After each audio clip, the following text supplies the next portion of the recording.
Well, welcome. Welcome panelists, attendees, our co-chairs to our fifth truck regulation implementation group on infrastructure.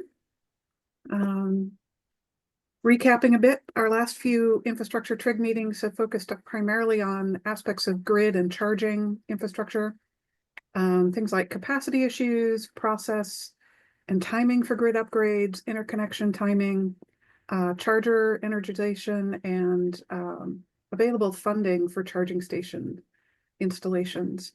We're going to switch gears a little bit. Sorry for the pun there. To talk about hydrogen, specifically activities that are needed to address the challenges tied to hydrogen supply, cost, and price.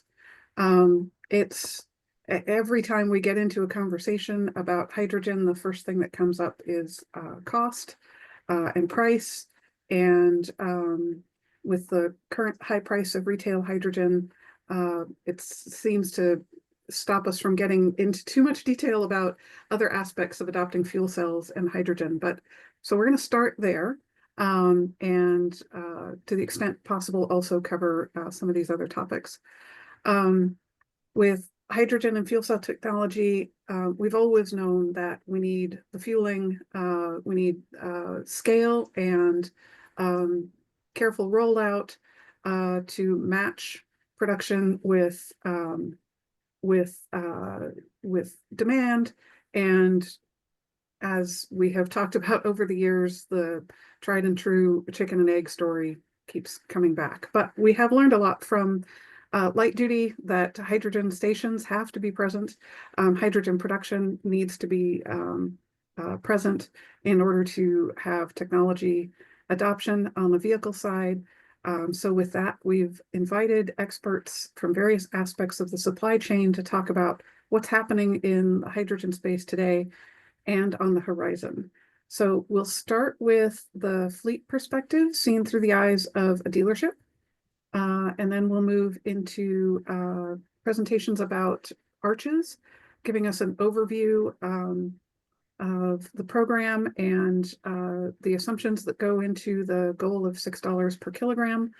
That was part of the DOE proposal. And then we'll dive into recent changes to the low carbon fuel standard, followed by updates on the federal production tax credit.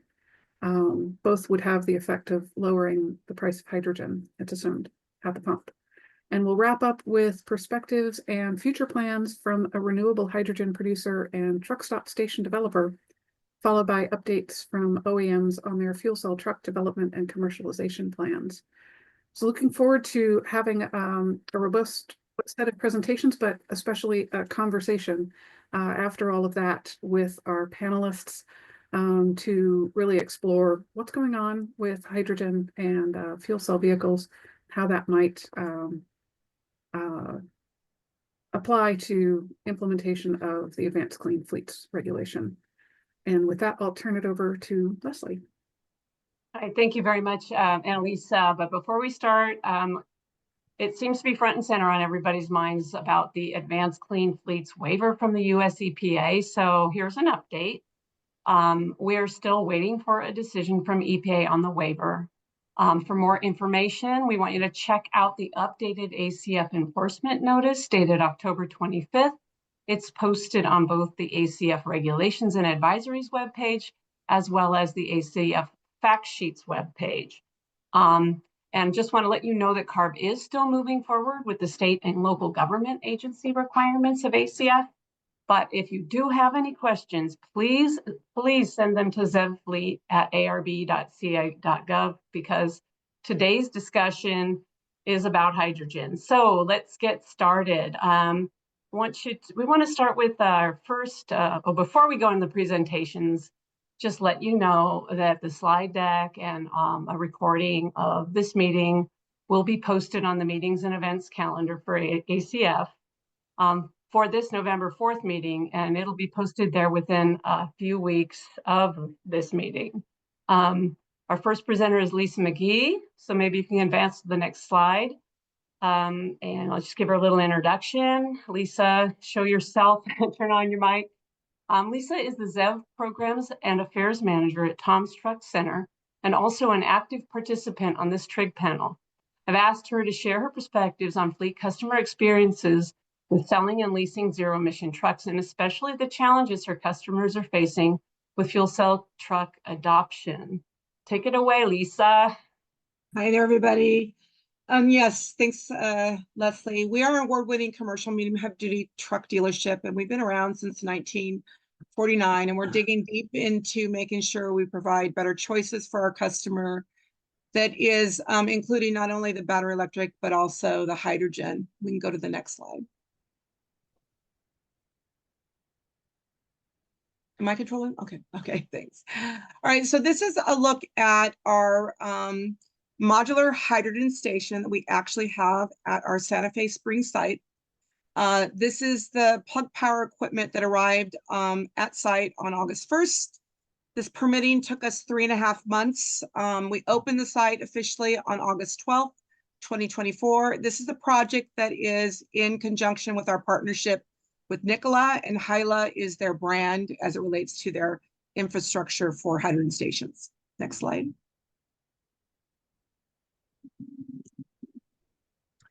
Now you're looking at the actual site. You can see the truck is pulled into the station. You can see the tank there, the dispensers on the other side of the truck. This is an actual fueling event that's actually happening. So you can see the vapor expelling in the background there in the upper right-hand corner. You got a little image there too.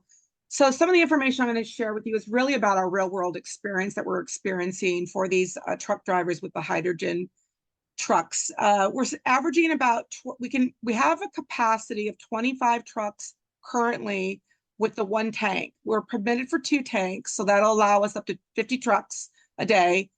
We're seeing averaging about 35 kilograms for each fill. In the real world, our drivers are achieving anywhere from 7 to 9 miles per kilogram. The tank size is 70, so you're seeing close to upwards of 630 miles on a range for that truck. And Nikola is subsidizing much of what's going on, not only on the modular infrastructure station, but also the price of the molecule. This price of the molecule is $12 to $15 a kilogram. This is resulting in about $1.33 to $2.15 a mile, depending on that efficiency and the price of the kilogram. Next slide. This is our ribbon cutting event. This just took place on September 13th. We do have a permanent station that's behind this project. We're anticipating 2027 commissioning date for our permanent station. We've had lots of support, which has really been instrumental and really necessary from our Senator Archuleta and Senator Newman, as well as CARB and the governor's office. We've got GIA there. We've got great support from our city, Santa Fe Springs, and the chamber there.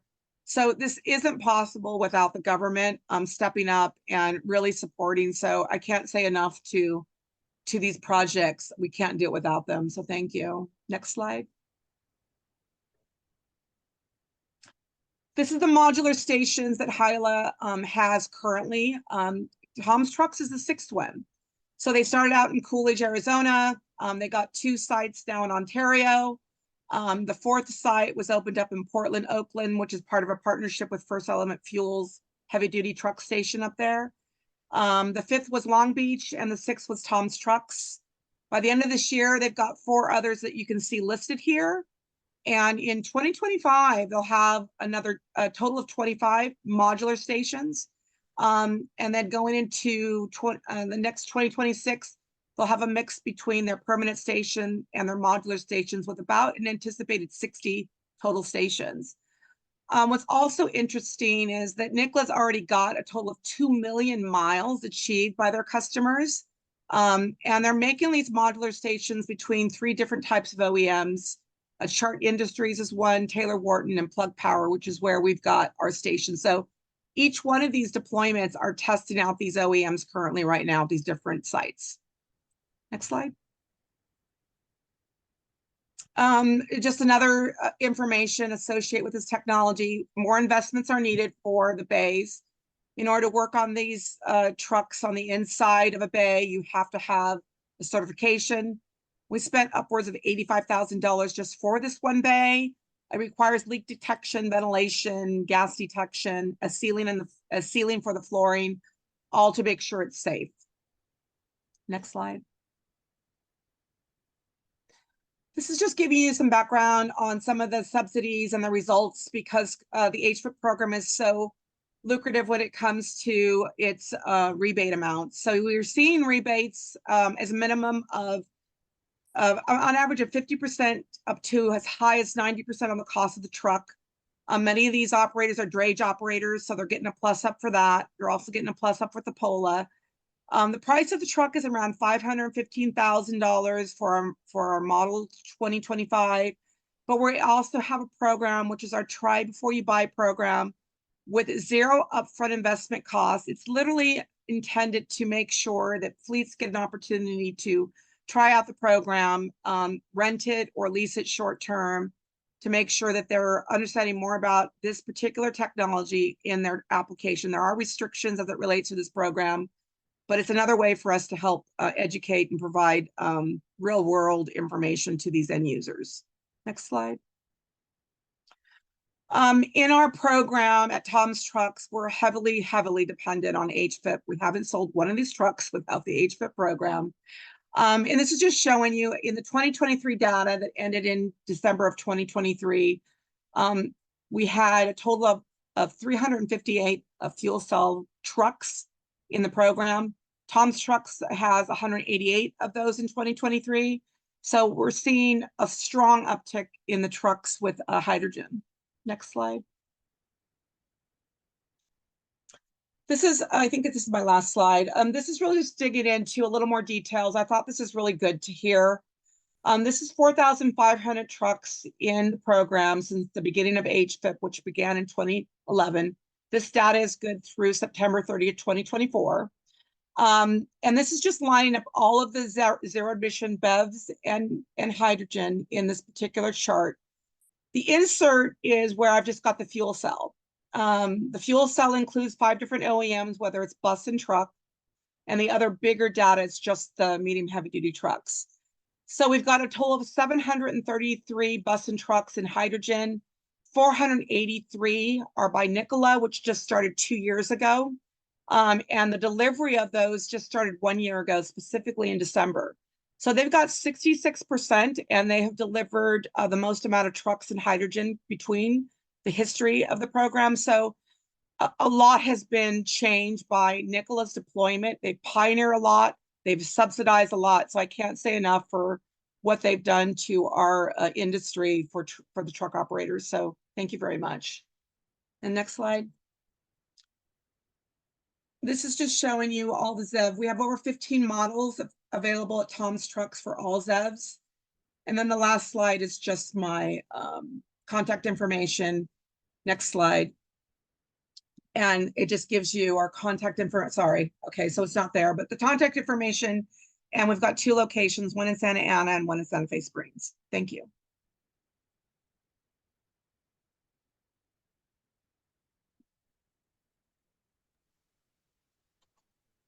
Thank you, Lisa. Next, I'd like to bring forward Tyson Eckerly. If you go to the next slide, Isaac. Tyson is the Senior Advisor for Clean Infrastructure and Mobility at the Governor's Office of Business and Economic Development, or GoBiz. And I've asked him to give a quick 5-minute overview of Arches. Take it away, Tyson. All right. Well, thanks, Leslie. And thank you, Lisa, for everything you're doing at Tom's Trucks. We can go to the next slide. I'll go kind of a quick overview, and then Hannah, I think, is going to go in more detail. But just for those who aren't the uninitiated, Arches is our hydrogen hub that is attracting $1.2 billion in federal investment to the state of California. So it's really formed. It's an independent organization, but founded by the state with GoBiz University, with the University of California Office of the President, the State Building Construction Trades Council. And we also have industry and community members too. So Renewables 100 representing the community side there. And so our whole mission is to deploy and create the market for clean renewable hydrogen in California.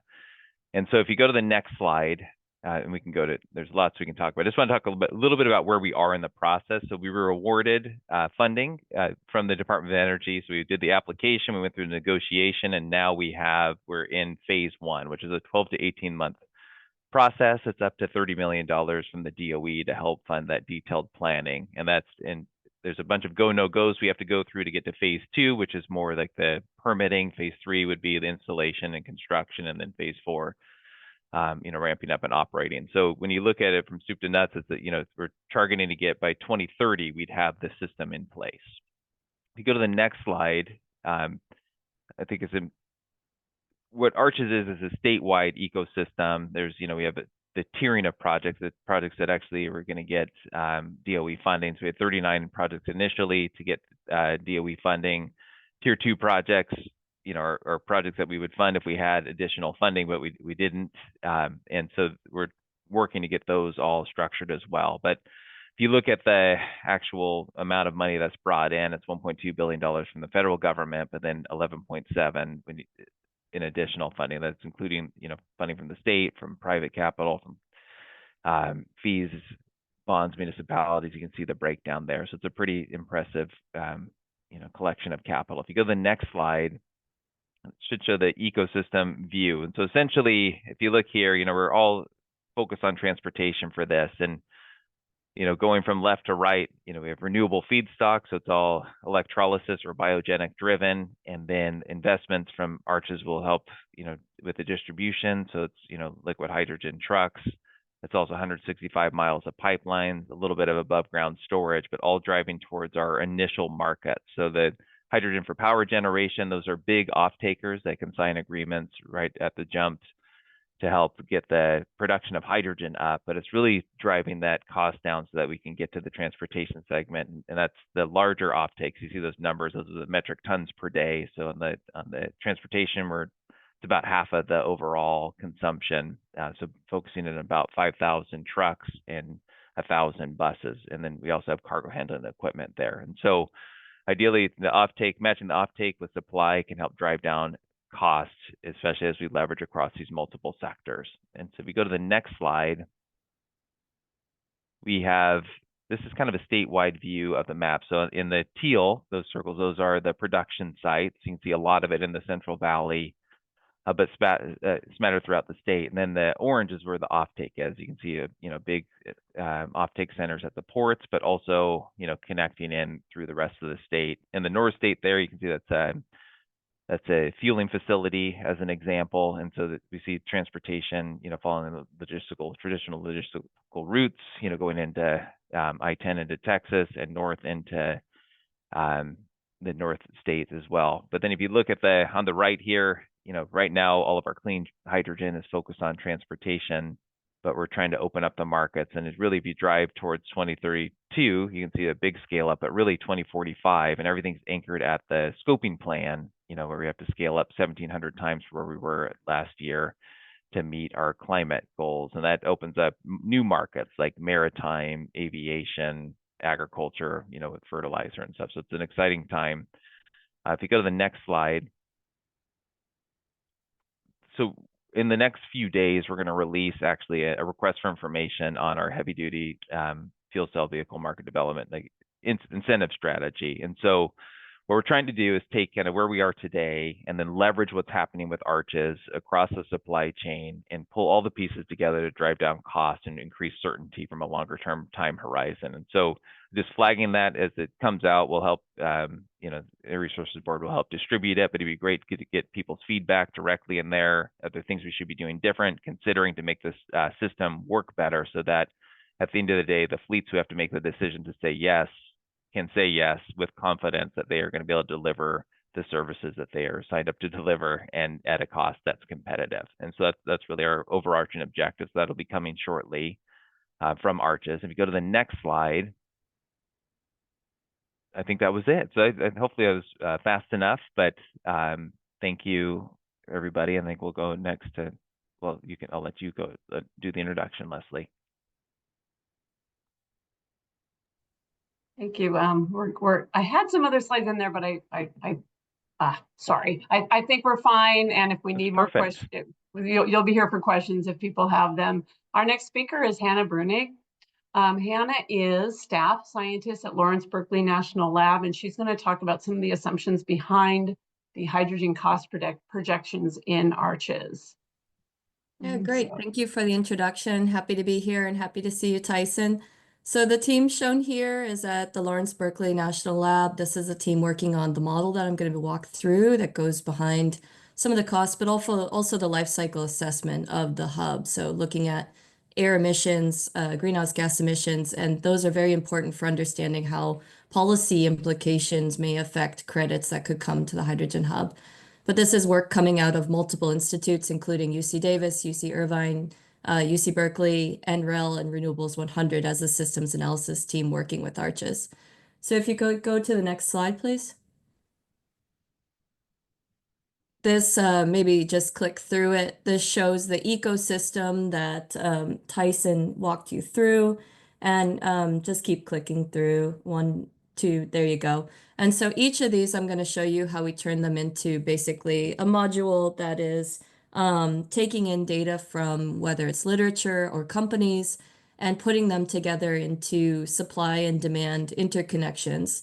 So if you can go to the next slide. Yeah, so each of these arrows you can think of as a really unique module within code that we've written in R. We just got a open source copyright on it, so we're gonna create a user interface and make this accessible for people to work with, because we really want to make it transparent how we're doing these calculations. So while the company data won't be included, it will show the math equations behind it. And so the slides I'm going to breeze through pretty much have details on each of these, but for the sake of time, it's identifying the matching of companies and projects that are going to be funded within DOE as well as adjacent to them that define the supply regions. The feedstocks and sourcing of that is going to be a supply chain that's looked at. There's going to be costs associated with the capital of hydrogen production, as well as the end use. And in between there is going to be careful consideration of the infrastructure that connects everything. So whether we're doing cryogenic gas or a compressed gas or pipeline eventually, those transitions are taken into account based on the scale of production and the end use needs. And so all of that is wrapped into the modeling effort here. Next slide. So as you might have noted on the figure that Tyson just showed, we've loosely grouped things into 4 regions of California. And that really is critical based on the transportation distances we're trying to minimize, as well as really there are these unique areas where supply and demand is closely matched, such as NorCal, which is Sacramento down to Santa Cruz. And then you have SoCal, which is much broader. And actually there is a lot of exchange between South Central Valley and SoCal. And so this is helpful for us, but I just want to note that there will be clustering of projects that is very specific to what we call KPIs or key performance indicators. For example, air quality basins are going to have a very different spatial dependency than just an assembly district or something else. And so what we're trying to do with this model is also put results in the geospatial areas that matter most. And so the price point for fuel in one location is going to be very, very different than another location or the hub overall price point. Next slide. So I kind of noted this before, but there are producers and end users that are slowly coming out. Those are going to happen over the course of the project. Of course, there's going to be adjacent projects that come out as well.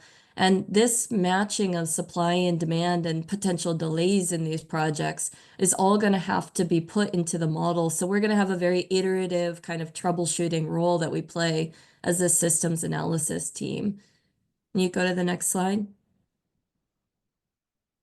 The background of how we come up with costs for the price of production, not even including the policy incentives, which are going to be driven by life cycle, the carbon emissions associated with it, are really coming from best practices of validating companies provided data with the standards that DOE expects of us for how we're modeling these systems. A lot of that is already published in models such as H2A. You can go to H2Fast. These are all things that are downloaded. They try to make them accessible, making them Excel-based. Our model is not Excel-based because we do some optimizations, but the bolts, nuts and bolts behind some of the assumptions are in there, such as turnover rates expected of key components. So those replacements costs are included. Next slide. This just gets into the electrolyzer. I know we don't have a lot of time here, but like I just said, some of the considerations for stack life will be used to benchmark the information that's coming from companies so we can have a fair comparison with other hubs or with other previous studies, as well as look at, hey, if a company says they're really doing better, can we reflect the value that would have on the overall hub? That's a good thing if they're out competing some of our assumptions. But we do tend to take very conservative starting points. And what we have in the proposal is conservative, I would say. Next slide. This is really my biogenic. This is an area where we are really dependent on working with the companies to understand what's happening, because these are processes that are so unique to the pre-treatment of the materials coming and the sourcing of the materials. And so thankfully, we've worked with those companies to really understand the life cycle of that, because this is a more complex carbon emission associated with hydrogen for biologically produced hydrogen. But overall, you see on the right-hand side, because of some of the biogenic sources with carbon capture, you can have negative emission hydrogen. And that's very exciting in some areas that can overall lower the emission factor for the hub wide. But we're going to be doing project to project matching as well. And so we can really inform people what their source of hydrogen would be. Next slide.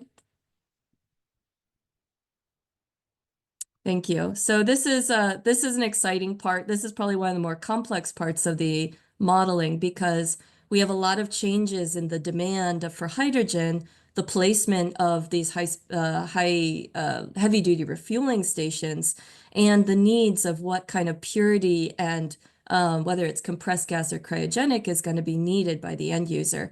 And so we have some basic modules for how we represent refueling stations, liquefaction trucks, compressed gas, and other things. Folks on the line like Lou Fulton from UC Davis, I think, is on. He's played a critical role in informing us on some of these basic cost numbers and deployments.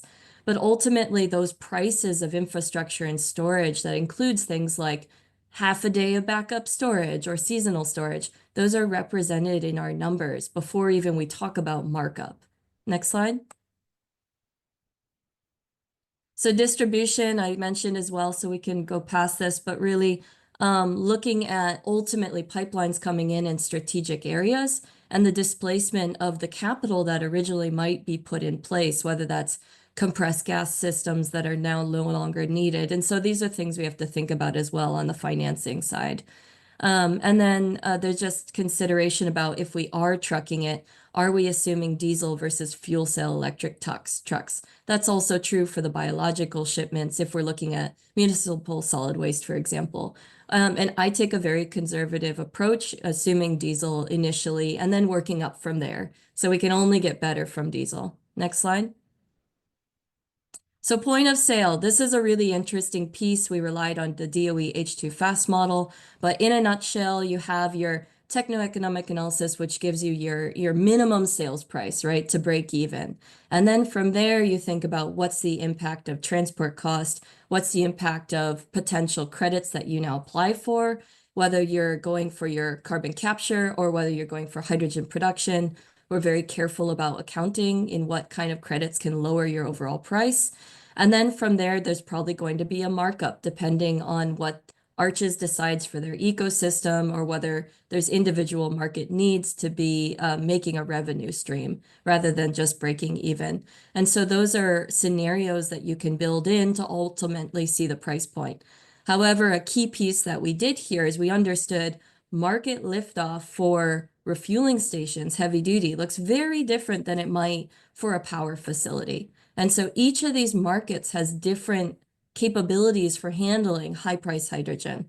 And so we also look at the matching of producers and end users to try and see, can we meet the needs of the demand that we have in our hub and use that as a true example of what an ecosystem looks like. So that's why each of these producers might actually have different price points they need to work with. Next slide.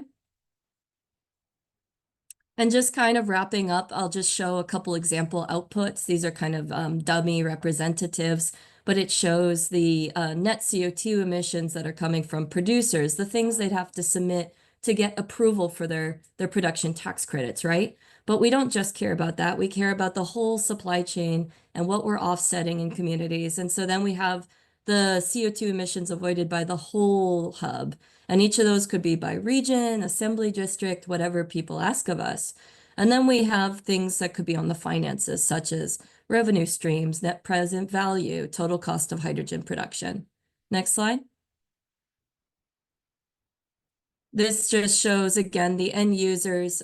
People might not be familiar with it, but you can have very negative emissions when you start to take into account offsets of diesel, offsets of compressed natural gas in transit agencies. So it's very encouraging and exciting. And I believe firmly that's why this hub got funded, is that we do have true opportunity for lowering not only CO2, but I'm even more excited for the NOx emission potential that we see.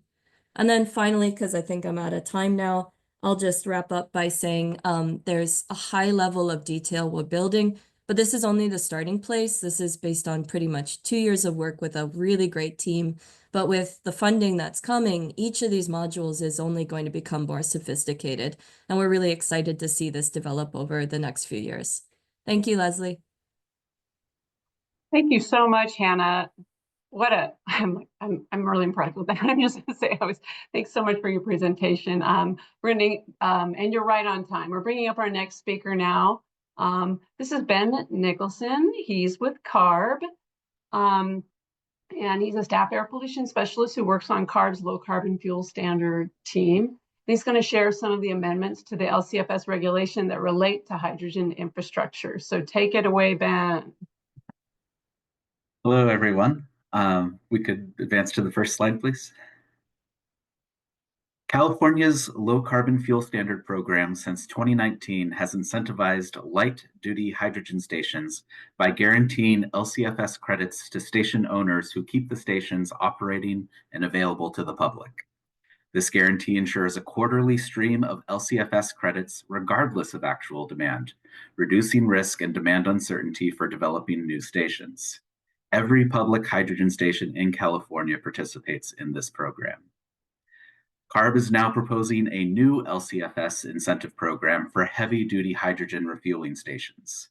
For approved stations with refueling capacities up to 6,000 kilograms of hydrogen per day, those stations are guaranteed LCFS credits as if 50% for shared stations or 25% for private stations of the station capacity had been dispensed, whether that amount of fuel had actually been dispensed or not. For instance, a shared heavy-duty hydrogen station with a capacity of 4,000 kilograms per day might only dispense an average of 500 kilograms per day over a quarter, earning 1,200 throughput credits. The HDHRI program guarantees that the station is issued credits as if 2,000 kilograms per day had been dispensed by issuing an additional 3,600 credits for a total of 4,800 credits. Later, if that same station dispenses more than 2,000 kilograms per day over a quarter, generating over 4,800 credits on its own, then that station will only be issued credits for the dispensed fuel and no infrastructure credits. The HDHRI program is part of a larger package of revisions to the LCFS program that will be presented to the board for approval this Friday. Next slide, please. This slide discusses the main characteristics of the proposed HDHRI program. Once the program is approved, additional details and contact information will be found at the LCFS Zero Emission Infrastructure webpage. Hydrogen refueling infrastructure credits are calculated using the average carbon intensity of hydrogen dispensed by the stations managed by the LCFS entity. To be eligible for these credits, you have to meet certain carbon intensity and renewable percent requirements shown on this slide, which will become more stringent in 2030. In the proposed amendments, Shared stations are hydrogen stations that are available for fueling by more than one fleet or open to the public for more than 12 hours per day. Shared stations can earn LCFS credits at 50% of the station's capacity, but no more than 3,000 kilograms per day. Private stations are hydrogen stations that do not meet the shared definition. They can earn credits for 25% of the station's capacity, but no more than 1,500 kilograms per day. To be approved in the program, stations must be built on or adjacent to existing fleet overnight parking, or within 5 miles of any approved or planned alternative fuel corridor designated by the Federal Highway Administration, or have already received a location-based funding award. The fueling ports at the station must be accessible to Class 8 vehicles. Approved stations and their characteristics are public information and will be listed on the LCFS webpage. Once approved, stations report their dispensed hydrogen and the hydrogen pathways, along with the uptime of the station. HRI credits are automatically calculated and issued by the LCFS reporting tool. CARB is also proposing a combined light and medium duty HRI program where light and medium duty stations that are open to the public for at least 12 hours per day can be co-located at the heavy duty stations. This is a way to increase your overall HRI capacity while also providing additional fueling locations for passenger vehicles. Heavy duty vehicles are not prohibited from using the light and medium duty fueling ports. And that's our quick summary of the HD HRI program. Thank you for your attention. Thank you so much, Ben. Let's move on to the next slide. And we have Tyson Eckerly. He's going to give us a real quick update on the status of 45V and the HDI initiative. Takeaways, Tyson. So just quickly, I think we now have 100% certainty that the 45V updated regulation will come after the election. And so that was the Tyson, can you go to Isaac, can you go to the next slide, please? Thanks. Yeah. Oh, yeah, there you go. So yeah, so the hydrogen production tax credit is really important, right? Because it's up to $3 per kilogram for per kilogram of hydrogen produced. We put in a lot of effort. We have our comment letters, which we're happy to put the link in. I think it's on this slide here, as far as, you know, where the West Coast governors are and where the hubs are on this. And so we're optimistic that the final guidance will land in a place that really helps accelerate the market and attract private capital into the market. So we're excited about that. And then the other piece is within the context of the Hydrogen Hub program, the $7 billion went to the 7 hubs, and then $1 billion is for the demand side initiative. And we're working with the team there. That's a consortium that's set up to support the hubs. They're working through a bunch of different ideas to help backstop the cost of hydrogen and help bring down the cost in the short term. And so not a whole lot of detail to share just yet, but that is in process too. So in the coming months, we should have a lot more visibility into both the tax credit and what that final structure will look like. We're optimistic and we'll work with it however it comes out. And then on the second part is that demand side initiative, that additional $1 billion that we'll leverage to help both bring on more production and drive down cost and really make the market real. So I think hopefully that's a decent overview. I wish I had more specifics, but that's kind of where we are at the time. Yeah, there'll be opportunity to ask Tyson clarifying questions once we're done with all the presentations. We're going to go to the next presenter in the next slide. We're going to bring forward David Edwards. David is the director and advocate for hydrogen energy at Air Liquide. And he's going to share some of their plans for future hydrogen development in the U.S. and his thoughts on how scale and competition can place downward pressure on hydrogen price at the pump. Take it away, Dave.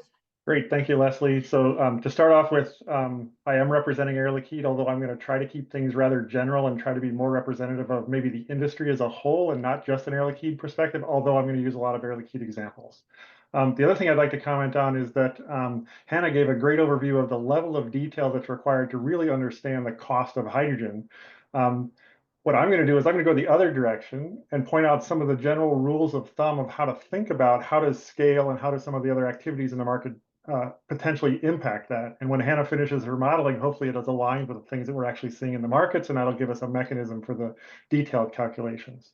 So Air Liquide, we've been in the hydrogen business for 60 years. I won't spend a lot of time on this, but for us, it's a core product for us, mostly aimed at industrial sectors historically, but now really shifting toward these new applications, especially as a transportation fuel. Let's go to the next slide. I think we've already talked a little bit about the different production methods, but we generally break things into two categories. There's a category of thermocatalytic processes or reforming, where you're taking a hydrocarbon of some kind, breaking that down with temperature and a catalyst. Those can be renewable with biomethane, or they can be fossil-based, and these are processes that have been around for decades. On the right is the electrolysis process, where you're taking water and splitting it with electricity. This is, while not a new method, it's really new for the market in that we're just entering into the phase where electrolysis is becoming very large scale and starting to compete with some of the traditional reforming processes. Let's go to the next slide. This is my version of the process that I think both Tyson and Hannah showed earlier on how to go from a feedstock all the way through to the refueling stations. The only point I would like to make is that there is a difference between if you're supplying gaseous hydrogen to stations versus if you're providing liquid hydrogen to stations, in that the equipment does not overlap. You need to make a decision rather early on as to which of those pathways all the way through the refueling station, even though in the very end, the truck is getting exactly the same hydrogen in exactly the same state in a gaseous form generally, although there's some talk about liquid on board that's possible as well. Just keep in mind that those are very distinct pathways for us from a supply perspective. Let's go to the next slide. When we talk about cost, I'm going to talk about cost in these three big buckets. So the first bucket is going to be about production, and I'm going to focus on centralized production. The middle is going to be all of the distribution assets necessary to bring that to the hydrogen fueling stations. And the last bucket is the refueling stations themselves. Air Liquide's not in the refueling business. I have a few comments about it, but that'll be mostly addressed by others on this panel. Let's go to the next slide. So just to give you some examples of what scale looks like, because we're going to talk about the effects of scale on our production facilities. This is a production facility that we brought online in 2021. It's located in Nevada. It has 30 tons per day of hydrogen. 30 tons per day of hydrogen is enough to do maybe a few thousand trucks on the road at once. So this big facility, you can see it for scale, you can see some of the vehicles driving around it. This, by our standards, is not a large facility. This is relatively small, and yet it's the biggest investment that we've made in the US for transportation fuel specifically. So thinking about doing this kind of project many times over as part of the hubs and part of the growth that goes beyond that. And this is a reforming-based process with a liquefier. Let's go to the next slide. The other facility I'd like to point out to you is our facility that's actually in Quebec. And the reason this one's interesting is because it's kind of a mini hub. If we think about a hub that has multiple production methods, liquid and gas available, it has pipelines, it has industrial customers, it has vehicle customers, this little site actually represents all of that. There's a reformer on the top left corner. There's a electrolyzer in the warehouse-looking building in the middle. The largest building in the scene has a liquefier associated with it. We have liquid storage, and in the middle, you might be able to see some of the gaseous and liquid trailers that then go out to our customers. So this represents all of the different viable production methods and distribution methods. And in one location, it's a bit of a jewel to look at it and say, ah, this is the future. But imagine this hundreds and thousands of times larger than the facility you're looking at here, for example. Let's go to the next slide. So I want to talk about cost. I have a couple of costs talking about each of these big red buckets. And in each case, we're going to talk a little bit about OpEx and a little bit about CapEx and which ones are more important and why. We find a different mix of OpEx and CapEx for electrolyzer production and SMR-based production, for example. Electrolyzers are more capital intensive. SMRs, it usually comes down to how much your natural gas cost is, determining how much your hydrogen is, for example. But OpEx is almost always driven by your feedstock costs. So electrolyzers, that means your electric power rate. For SMRs, it means your natural gas rate. If you're going to go renewable, it's the cost of the EAs, and EA is an environmental attribute where you might use renewable natural gas in place of fossil natural gas. And you can reduce your carbon at an SMR further if you do things like CO2 capture.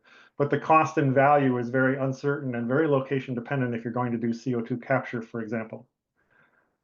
The CapEx for the projects is very much driven by project size, but it's not the same for electrolyzers and SMRs. An electrolyzer scales by how many modules you put in place. Each module is a linear increase in cost. The cost savings comes not in your project, but in the manufacturer of the electrolyzers. If you can build a manufacturing facility that can roll out very many, very low cost modules, your cost is actually reduced at the manufacturer's site, for example.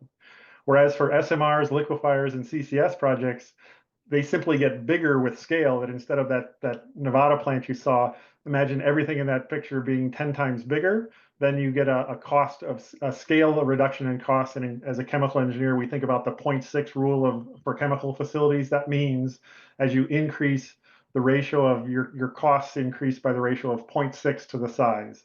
And so a system that's 10 times bigger only brings about 50% more cost to the process, for example. And so in a summary, the economy of scale can significantly impact the cost for production. Electrolyzers, manufacturing is where you should be focused on. And with SMRs, it's the project size for thermochemical conversions. And in both cases, since they're large energy users, you may have some leverage to have access to low cost energy, which will reduce your feedstock costs. So scale helps in all of the categories here. Let's go to the next slide.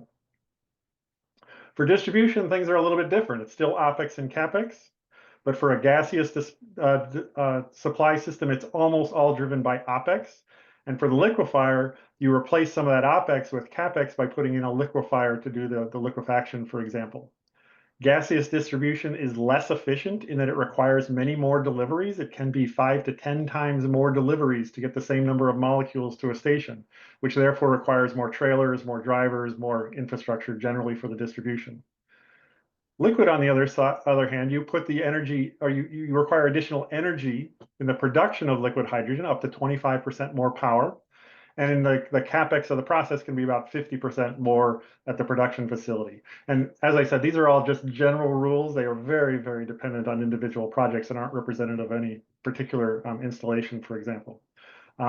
Liquid trailers are more expensive, but they can carry 5 to 10 times more product. So they end up being lower cost per molecule delivered, for example. Liquefiers are peculiar in that they need to be fully loaded. So it puts an added restraint on your system. And now economies of scale can also impact these costs, but it's not quite as big as an impact on production. And part of that is because you are really relying on your supply chain to scale up to reduce your CapEx. The number of people that produce liquefaction equipment, the number of people that can produce liquid and gaseous trailers is relatively small, and scaling that up becomes your way to address CapEx reductions. And again, because you're a large energy user and it is likely to all be centralized, this may also provide some low cost energy, especially for that liquefaction side, because it's probably co-located with other large energy users. You may be able to leverage the size of the facility to access low cost energy, for example, especially electricity. Let's go to the last slide. Like I said, we're not in the retail fueling station business, but I can give a little bit of insights on the balance between OpEx and CapEx. The CapEx is driven by the station size. We know that heavy duty stations are going to be almost an order of magnitude larger than the light duty stations we've seen to date. And the CapEx on that is just by quantity going to be that much higher. But it's the OpEx in the energy cost for the station for the compression and pumping, and things like maintenance and maintaining the network is really a key issue. So when we think about economies of scale, it comes back to your supply chain again for who is supplying the components for your stations. But it probably doesn't give you access to low cost energy because stations are distributed and they're relatively low power compared to the big industrial sites we were talking about earlier. You probably can't leverage a fleet or a network of stations to get some of that low cost energy access that you might have otherwise. And then things like maintenance and support all improve with network size. It is very expensive to maintain and operate a single station on a per station basis. That goes down as you have more and more stations within a network region, for example. So let's go to the last slide, which I think summarizes kind of what those points are with if you're thinking about hydrogen costs and what do we need as an industry, as a market in order to reduce things, the answer is always going to be economies of scale. But I think as Leslie pointed out at a recent meeting we had, well, what do we mean by economy of scale? How is that the solution? And it's a little bit different depending on what part of the problem you're looking at. For production facilities, it's almost always the economy of scale means promote larger production facilities because that's going to drive down your capital costs. For electrolyzers, it means focus on electrolyzer manufacturing. Get the cost of electrolyzer manufacturing down to reduce the capital cost of your projects. And then access to low-cost power, especially the electricity for electrolyzers and liquefaction. If we as an industry can get preferential access to low-cost power, it is a huge differentiator for us. It's something we haven't been particularly successful in, but as we do more and more electrolyzer projects, this is going to become more and more important for driving the price of hydrogen. And then lastly, completely sensible that larger station network sizes would improve both the OpEx for things like maintenance and operations, and then obviously the supply chain because you're buying more and more quantities of things. So we talk about economies of scale, but it can be different for each one of those different legs. Thank you very much. I look forward to the conversation. Excellent. Thank you so much, David. And it's a perfect segue into our last speaker, Bill Zobel. He is the Senior Director of Hydrogen and Infrastructure at the Pilot Company. He's going to share Pilot's hydrogen station deployment plan or development plans and their outlook on how scale could affect hydrogen price at the pump. So come on board, Bill, and look forward to hearing what you have to say. Thank you. Hopefully you can hear me okay. Dave, nice lead in. Thank you so much for that. Appreciate it. I agree with everything you said there. So, but let's go to the next slide, please. So a little bit about Pilot and where we're at. So for those who aren't familiar with Pilot Flying J, we are the largest operator of heavy duty truck stops in the United States. We've got over 850 locations from coast to coast and about 60 in Canada. In terms of hydrogen, the company really views hydrogen as the primary transition fuel if we're looking to lower carbon emissions and reduce emissions from the heavy duty transport sector. It just, based on our customers and their duty cycle, hydrogen looks like it's going to be a very good fit for that.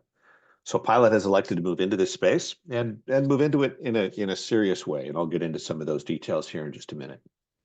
The map you may all recognize. This is from the Joint Office of Energy and Transportation at the federal level. This is their zero emission roadmap. Pilot has identified 2 locations where we're going to focus our early market efforts. California, of course, using the California Hydrogen Hub and the LCFS to help facilitate customer adoption and deployment of refueling centers there.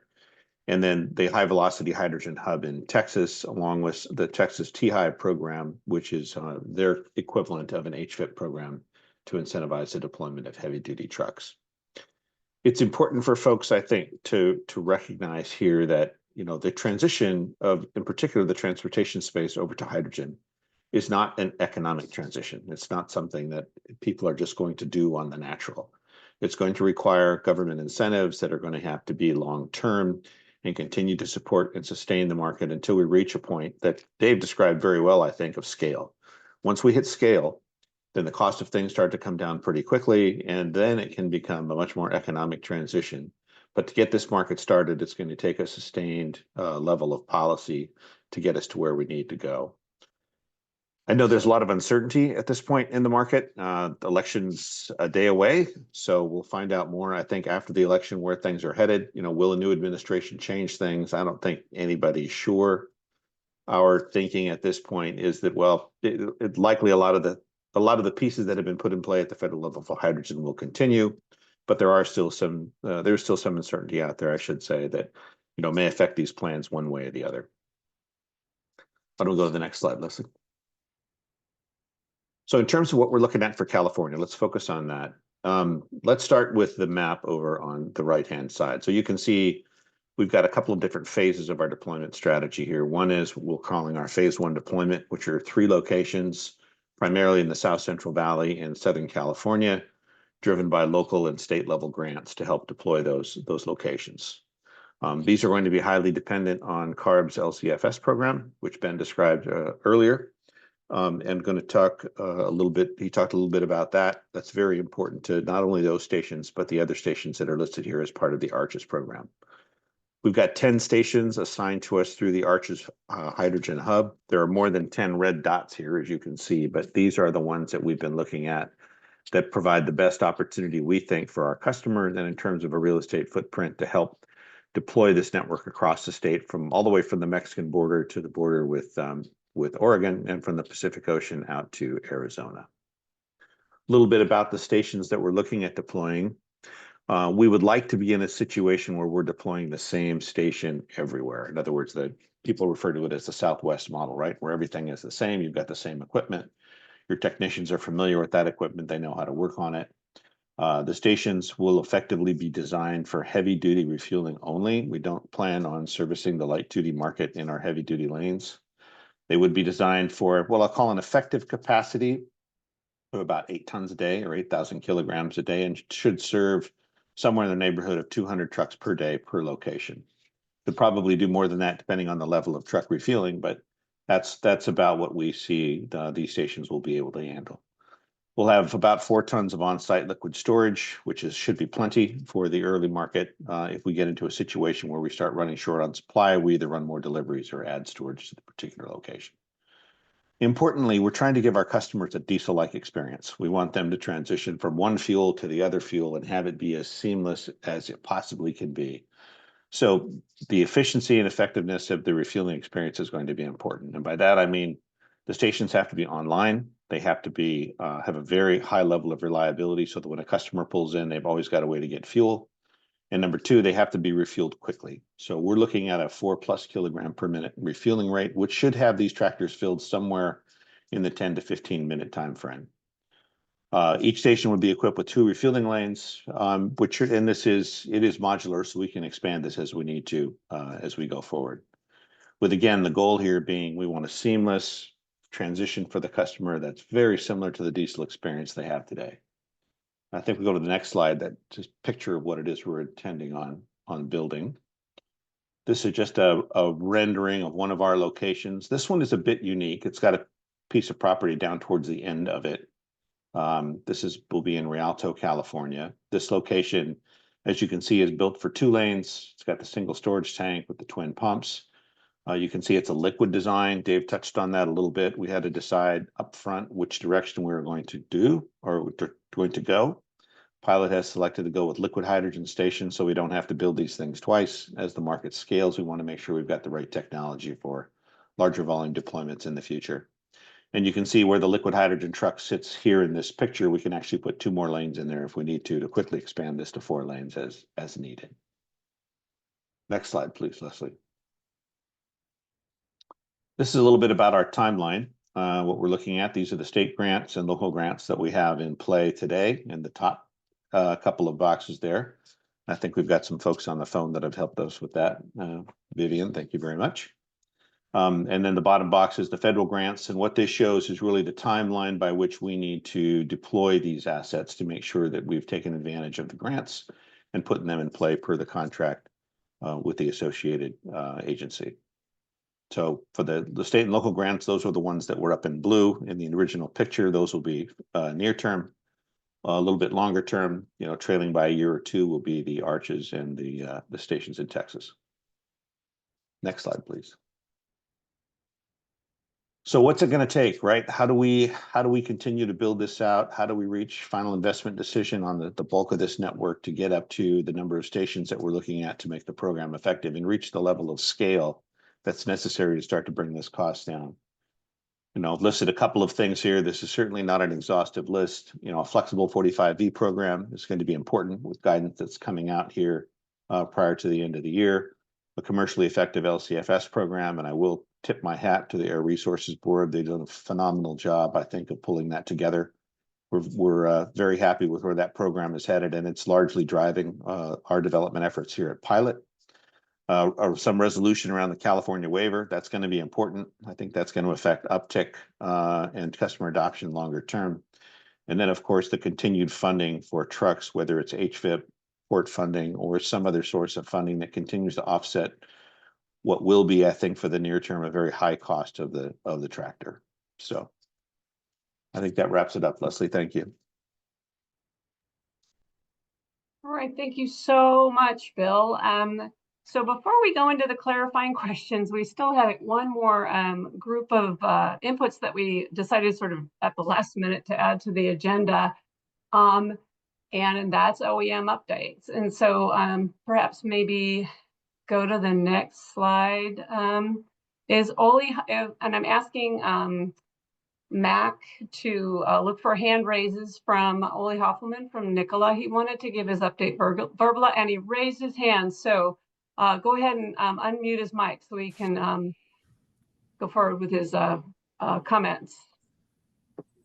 Hi, this is Oli. Can you hear me? Yes, thank you. Alrighty, how's everybody doing? Good. So, wait, thank you, Leslie, for inviting me here last minute, and hello to everybody. There are a lot of people on this call that were presenting earlier that we've worked with in the past, and we're currently also engaged with. So it's exciting to see, this collective. Leslie suggested that maybe I provide a little update on the OEM side on what we're doing with Nikola and also with HYLA. And I think at the beginning of the call, Lisa did a nice job summarizing some of the things that we've accomplished. So through our Q3 this year, we've been able to put into the market a wholesale around 235 trucks, primarily in California. You saw some of the numbers that Lisa shared with you with regard to efficiency, and we're really proving out that this technology has a very solid business case. The truck is really liked by the drivers, also by the fleet managers. Our largest customer, by the way, is IMC. They've got about 2,000 trucks throughout the U.S., 500 in California, and they've got 50 in operation today. So pretty impressive to have somebody have 10% of the fleet with the Nikola fuel cell Class 8 truck. On the HYLA side, a couple of words. So HYLA is part of Nikola. Our ambition is to build out safe, reliable, and cost-competitive heavy-duty fueling infrastructure to enable Class 8 fuel cell adoption at scale. We have three objectives. One is obviously to build the infrastructure. We don't intend to build it all ourselves. There have been some numbers shared previously by Nikola HYLA. But again, we're not trying to do everything ourselves. It's a heavy lift. So excited to see Bill from Pilot kind of share what they're doing. We, as many of you probably know, have a partnership with First Element Fuels where we're bringing trucks to them. We're working with other station operators today that have equipment available to try to bring load to them and also really build a reliable network, not just for Nikola trucks, but also for anybody that has a Class 8 fuel cell truck that they want to bring to market.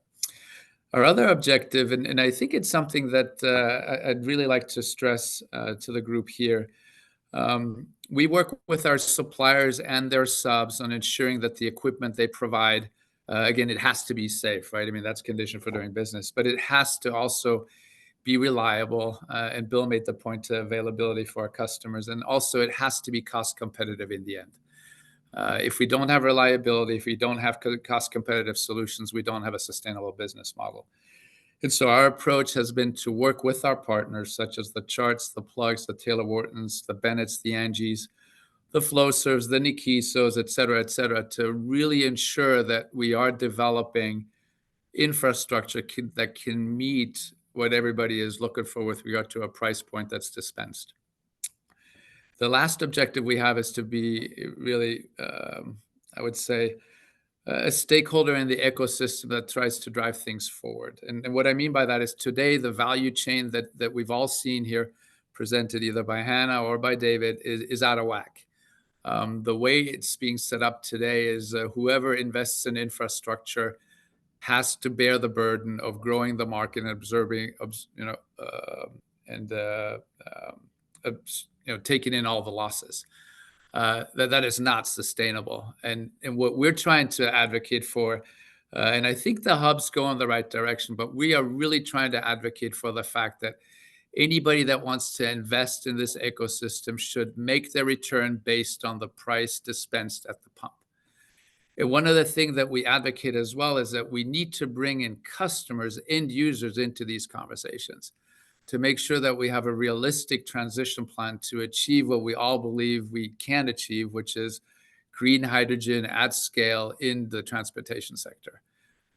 So our role that we see at Nikola HYLA is really to push those conversations forward And I can tell you, we have a lot of people coming to us and saying, hey, this is really great. We've got hydrogen for you. I'll sign a 10 or 20 ton a day take or pay with you. This is good for you, Ole. And we're saying, no, you need to be part of the discussion with the end user. You need to help us enable the end user to, in the end, run their operation in a way that is competitive and enables them to achieve their own objectives. Some examples to share with you, and we share these with our suppliers. You cannot, in the value chain that we're all describing here, lose 10 or 15% of hydrogen when you're filling it into the liquid tank, and then lose another anywhere from 40 to 70% of hydrogen when it's in the station getting ready to dispense. Those things just do not work. And we all know that. I think what I encourage us to all do is ensure that when we talk about the ecosystem, we spend a lot more time talking about none of the station builders have any testing capabilities for what they're putting their equipment in. I've been one of those, as I think many of you know. I used to work for a company that was selling station equipment. And we have that today as well. The difference in what was done on light duty versus heavy duty, one of our trucks will have a fill of about 35 kilo. By the way, 35 kilo fill, if you look at the cars, right, I think one car will do about 3.5 kilo, right? So that's 10 times. So then at one of our sites, we'll do anywhere from 15 to 25 fills within 10 hours. Again, the throughput is amazing. What we're accomplishing, to me, is tremendous. And we are pushing our suppliers to make sure they have testing facilities, and if they don't have them, that they work with us to test the equipment. So again, I'm excited. I believe that we will achieve this. Again, my message to everybody is, customer experience is going to be the most important. 100% availability is going to be critical. And again, achieving a price point at the end that enables large-scale adoption requires all of us to look at our internal rates of returns, our internal way of wanting to achieve this differently, at least for the near future. Thank you so much, Ole. And now I'm going to just kind of share with you the updates that we've received from the other OEMs. They basically provided, either access to press releases or provided verbal written comments to me. And so we go to the next slide. Our first update is from Hyundai. And this statement from Hyundai reflects their positive experience from the NorCal Zero project out of the Port of Oakland, where they, with First Element Fuels, successfully demonstrated a fleet of Exient fuel cell trucks in drayage operations with fast refueling. Hyundai is now running one of these trucks around 400 miles a day in regional haul application in Northern California. But like others, Hyundai is concerned about hydrogen price and its effect on near and longer term plans. So the availability of incentives like HVIP will play an important factor with the commercial availability of hydrogen and the commercial availability of the Exient trucks starting in 2025. The next slide, we have an update from PACCAR. This is information I pulled from a press release that PACCAR shared with me. And it's about their project in partnership with Toyota, and they're leveraging their next generation fuel cell technology to develop and commercialize Class 8 fuel cell trucks under both the Kenworth and Peterbilt brands. Both models have CARB certified zero emission powertrains, and PACCAR has already received more than 150 paid deposits for these models, with deliveries commencing in 2025. They're claiming uncompromised range with up to 450 miles at maximum gross combination weight rating, that's 82,000 pounds, and fast refueling comparable to diesel. So today they're working to align truck deposit stakeholders with fueling providers and infrastructure. And then finally, we have a brief update from Volvo. We pulled this from a comment letter that was submitted to the Energy Commission on their investment plan for clean transportation. Basically, Volvo does not have commercially available hydrogen vehicles presently, but it is actively working on bringing that technology to market. And they support funding for the development of fueling infrastructure for these vehicles. one of our panelists, Ervin Callius, would have said this himself, but he wasn't here. So I offered to share this for him. And so that is it for our OEM updates. And we're going to be moving now to clarifying questions from the panelists. This on the next slide. So what I want to do is maybe we'll stop screen share so we can just see some more of the Zoom squares and I can see people raising their hands. And I'm also going to open up the chat for everyone. So folks in the Zoom audience can ask their clarifying questions to the panelists as well. Some of those I'm asking Andrew to sort of bring forward as a question to the panelist. But at this point, I'm just hoping that people can just raise their hand, and I see Elizabeth has one. Hi, thank you, Leslie. I just have a clarifying question. I think it might either be for Lisa or maybe for Ole from Nicola, but I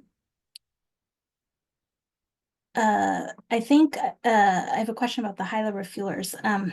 Do you know how those refuelers are powered and are generators being used? And you know if those generators use diesel? That's just something I've heard, but I don't know. I just wanted to ask that question. Thank you.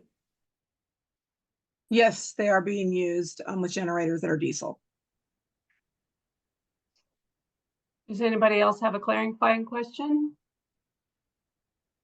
Andrew, are there any coming in from the, oh, Chris, go ahead.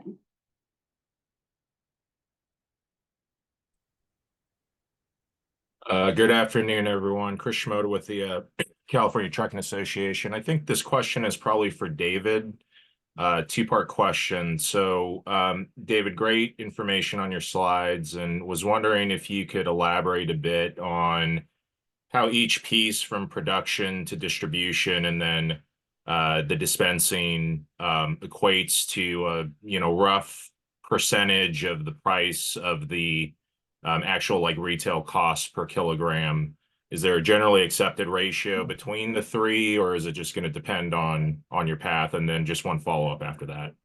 Yeah, the right answer is, of course, that it depends, because it depends on what your carbon intensity is, and then that will determine things like your LCFS credit, depends on what credit values are. There's a whole bunch of things that factor into it. But if you step back and look at those three big red boxes that I put, each of those can be significant contributors to the cost. It's not necessarily a third, and a third, but all three of them must be taken into consideration. If you ignore any one of them, it's at your peril for your estimate of what your costs are going to be.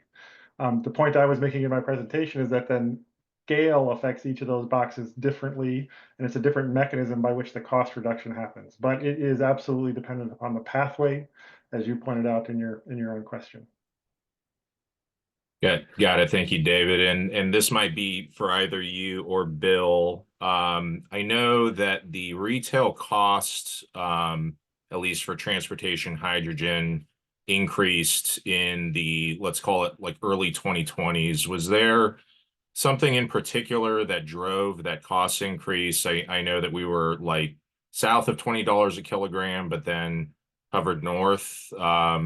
Was there something specific in the supply chain or production that drove that increase? And do you think that that is something that is going to be sort of systemic, or was it a short-term blip? So I'll answer part of the question, but we'll leave the second part for Bill. On the supply chain of hydrogen, there was a period of time where interruption of gaseous supply was a real challenge because of some issues with gaseous trailers, for example.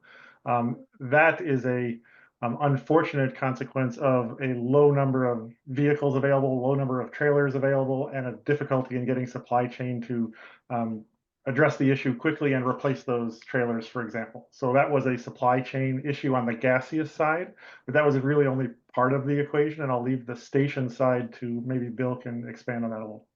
Sure, thanks, Dave. There's a lot to that, Chris, as you can probably imagine.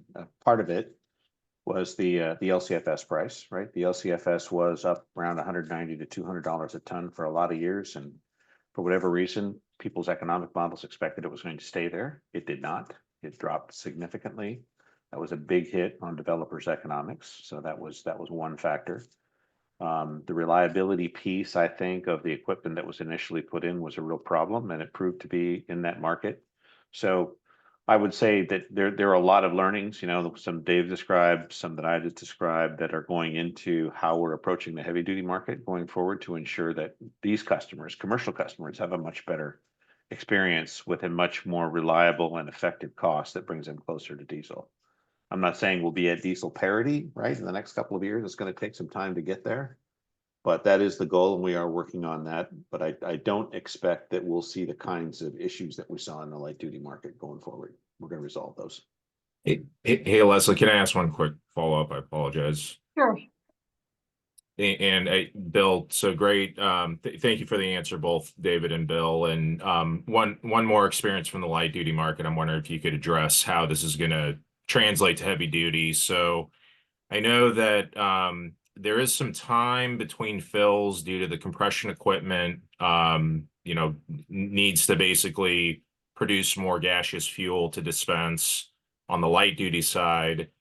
Is that same time delay going to apply in heavy duty? Is there faster compression equipment that's going to get deployed, or is it actually just going to be scaled up by the amount of fuel that needs to get dispensed? So there's going to be an even longer time between dispense fuel. Yeah, it could. That's a good question, right? The goal is to ensure that the truck driver has the same experience he has with diesel fuel. In other words, he pulls in the lane, he fuels up like you would normally, and he drives off in a reasonable amount of time, right? He's not sitting there for an hour or two waiting to get fuel. So when you talk about the station technology, right, and Dave mentioned this in his slide, it's either liquid technology, liquid on-site storage, or it's gaseous on-site storage. Gaseous has that problem where the compressors need to refuel on-site storage or fill directly into the vehicle. If your gaseous systems aren't designed to be big enough to keep up, right, with heavy duty vehicle demand, then you could run into that same kind of a problem. So I won't say that may not happen. Our stations, we're going to design for liquid, which means we can pump that in there as fast as those liquid pumps can pump. So if you recall the slide I shared, we've got 4+ kilogram per minute delivery rate.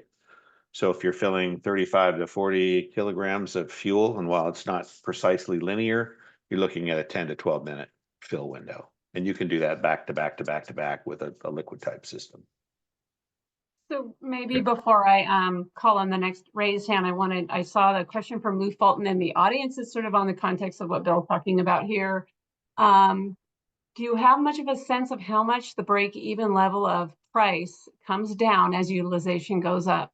Should we be striving for high utilization rates on like the first or second year of operation? So this would mean fewer stations that use more, but then it's a challenging trade-off. So maybe just speak to that.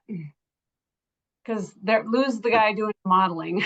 I think the short answer is yes. We want as much throughput as we can possibly get. That certainly affects station right out the economics. gate. It affects supply economics as well, right? So you know, the facilities that are being built, Dave's in particular, that are going to provide this market fuel, the more fuel they can supply, the better economics they can provide that fuel at. So that's the whole part of the strategy on the Arches deployment, you know, the rollout of Arches. Okay, Mark Perry. I'm going to make a slight shift at from the from the cost and everything. One thing I noticed, and this is for the NREL and GoBiz, towards the beginning of the presentation, is I noticed that there's pretty much nothing regards to the sources of woody biomass feedstock that's from the northern Sacramento Valley. That's pretty much anything north of Sacramento. It just seems like it's I don't want to say being ignored, but there's nothing there. And I'm just wondering if there's a reason for that, and if that's something that the CEC can help with to fill that niche, to bring a little bit more, I guess, business to the northern Sacramento Valley. Yeah, Mark, I can take that. No, I think actually that'd be great help. So I think we have 2 biogenic based projects in Arches at the moment, but they're within that's kind of the core funded thing, but there's also the broader ecosystem. In fact, we were just talking with a group up there who's very interested, and I think capable in doing that woody biomass to hydrogen piece. We definitely would love to follow up with you on that. Frank? Okay, Yeah, hi, thanks. Frank Harris with CMUA. I appreciate the discussion today on the infrastructure deployment. What do you see in terms of mobile refueling options? Are there discussions about that? Many of my members are concerned about emergency response. Currently, they use diesel tenders because they can't pull their trucks out of the field during emergency circumstances. Do we see an option for that in the hydrogen space? Sure. And I'll give you another option too, Frank, to resolve this sort of short-term, emergency response activities where you might need hydrogen fuel. We have a wet hosing operation that we do today as well, where we'll bring in a compressed gas trailer and we'll hook it up to a bus or to a truck.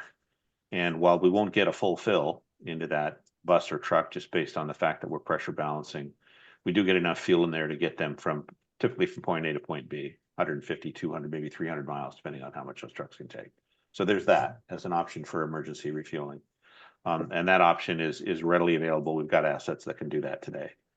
On the temporary refueling side, I think you'll find that those units have come a long way in their development and are continuing to develop technologically to be, I think, increasingly effective at fueling rates, as Ole described earlier, and increasingly effective in terms of reducing losses that are, that come from those systems as well, and power consumption. So there are a lot of ways to skin that cat, just a matter of what you think might be the best way to go about it for your particular agency. Great, thank you. Lisa. Oh, yeah, I was just gonna add, is Ole still here? He'd have to raise his hand and turn his mic on again.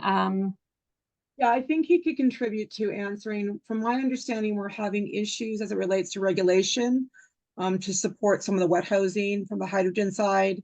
We've had issues with trying to address that. And I think if Ole's on, is Ole still on? He just needs to raise his hand. Matt, could you unmute? He's still here in the chat. Yeah. He's not. No, he's still here in the chat. He just needs to raise his hand, and so Matt can unmute his mic. Oh, Ole, raise your hand. I'll try to text him and see if he sees it. Well, either way, I don't want to take up too much time, but I think there's a regulatory process that is an issue. It took me a while to find my hand raised. I apologize because I was in the chat. Yeah. So a few things. So the units that we've put in place today in Ontario, Guasti, and also in Santa Fe Springs at Tom's Trucking with Lisa, and then also in Long Beach are modular units that are on wheels. So they can get pulled to really any site fairly quickly. We are working with other suppliers that also have skidded units that are also considered modular or temporary. Lisa is right that the challenges that we have today are less around the equipment, although there are reliabilities and losses that we're working through. But getting equipment permitted is still a challenge, particularly in a speedy fashion. Santa Fe Springs was great. We were able to get Santa Fe Springs permitted within 3.5 months. We've been talking to the city of Wilmington for over 9.5 months now on trying to set up a modular fueler. So again, and for everybody's benefit, these modular units from Plug Power and from Taylor Wharton, they have about 1,000 kilos storage on board. It is a liquid pump. They have a dispenser that is just like a dispenser you see at a permanent station. So it's like a permanent station on wheels. And once we have a permit, it usually takes us, really a day and a half to set it up and then an additional inspection. So the technology that's been developed there is pretty cool. We do have some technology we developed ourselves, which is gaseous. So these are trailers that have compression, chilling, and dispensing on board. You hook a tube trailer to it. But as was already discussed here, right, when you do gaseous fueling, while, as Bill said, you can do a liquid fuel for heavy duty in 20 minutes, 25 minutes. With a gaseous fueler, that same solution will take you 45 minutes, an hour and 15 minutes. So we've been really driving toward the liquid fueler solution. Okay. So were you done, Lisa? Your hand was still up. I'm done. Okay. This is perfect timing. The next step that I plan on doing is maybe Isaac, if you could start the slideshow again. and start our focus discussion. But first, I want to ask our panelists if they have, in addition to all the questions they had, like more topics of discussion or questions that you would like all of us to dig in further. This is kind of what I had come up with, in talking to folks and getting feedback with folks of what I think a focus discussion topic could look like. But I was just wanted to open it up to the panelists if they feel like you want to add some more. Frank, you raised your hand. Well, I'm just responding to your request for additional topics or questions. Perfect.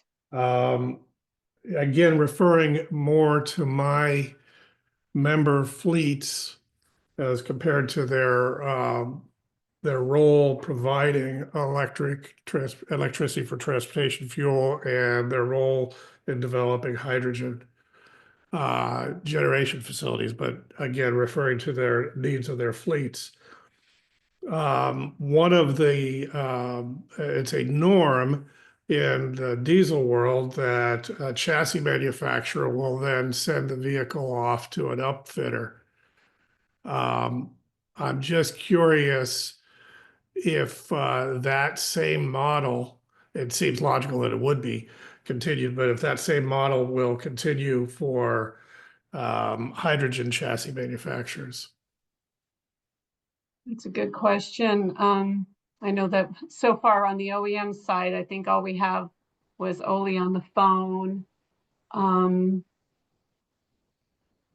But I do understand that's a solid premise that is in the ACF and ACT rules, is that since it is standard operating procedure, right, to buy a chassis and then upfit it.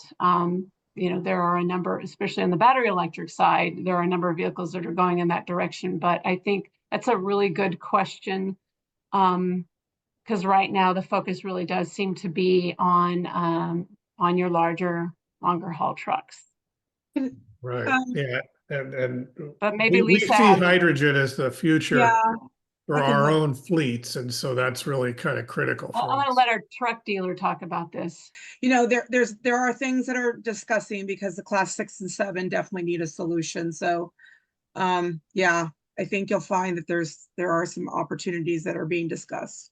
That's great. Thank you. I see potential in it as well. So that's good to hear. Thank you so much, Lisa. Anybody else from the panel wanted to add to this discussion? Otherwise, I'm looking for people to look at this list and, are these good questions to ask? Do any of our speakers or panelists have any thoughts on how to respond to some of this? I see Dave's raised his hand. Yeah, before we get into the discussion a little too much, I would like to go back and amplify a point that I think Ole brought up that was quite good. Well, I gave some guidance on how scale is going to help solve the problem. How you get to scale is a really important issue. And a lot of us jump to a market that's mature where we think that purchasing a truck and purchasing a station or having access to station and writing a contract for hydrogen will be something that can be done independently. We are a long way from being able to do that. When we go to a fleet operator today, we have to go with a collection of entities that provide the entire solution. The station provider needs to go, the OEM needs to go, the fuel provider needs to go, even sometimes the feedstock provider to that production method. You can't go in, you can't offer a solution today that doesn't bring all those elements in. So one of the things that gets us to scale is having a business model that addresses all of these issues simultaneously in a project fashion, as opposed to sort of a free open market independent purchase of the different assets, for example. Good point.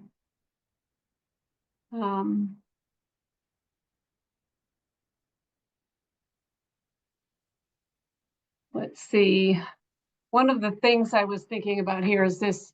If I'd like to hear from some of our panelists in the group that run trucking fleets, especially if you have trucking fleets that could meet that class 6, 7, or 8. That have a lot of trucks that are in class 6, 7, or 8. Do you have any thoughts on what you believe is going to take for hydrogen and fuel cell trucks to be economically viable?